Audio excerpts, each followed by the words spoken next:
Merhaba efendim, tanıyabilir miyiz sizi? Merhabalar, Arslan Kocabey, Isparta Yalvaç ilçesi Hisarardı köyündenim. İstanbul'da ikamet etmekteyim. Arkadaşlarımla birlikte bu güzel doğayı görmeye birlikte geldik. Sizlerle de karşılaşmaktan dolayı çok mutluyuz.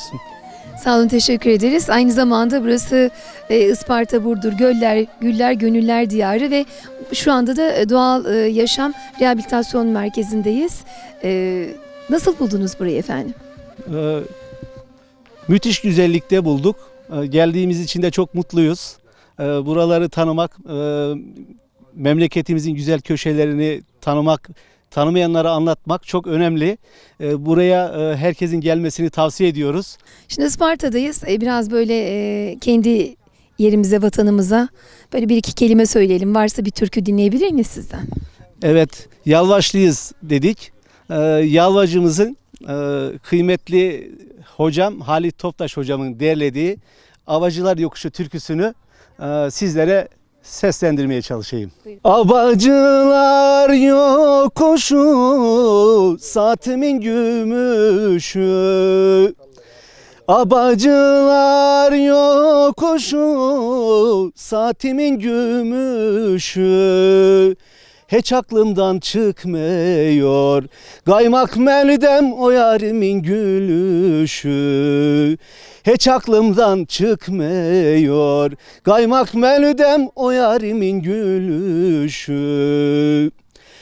Arpa ektim yerlere, yoldurmadım ellere.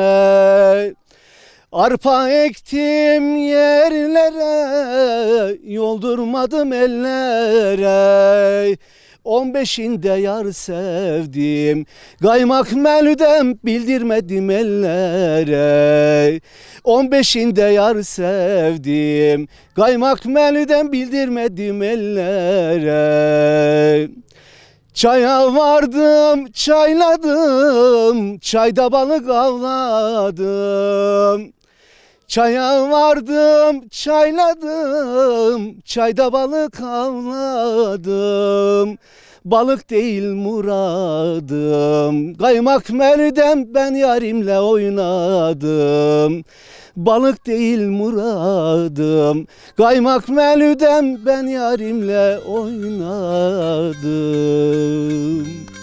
Evet, teşekkür ediyoruz Isparta'ya, Yalvaç'a o güzel türküleriyle programımıza renk kattığı için. Bizler Lisin ya da dolaşmaya devam ediyoruz efendim.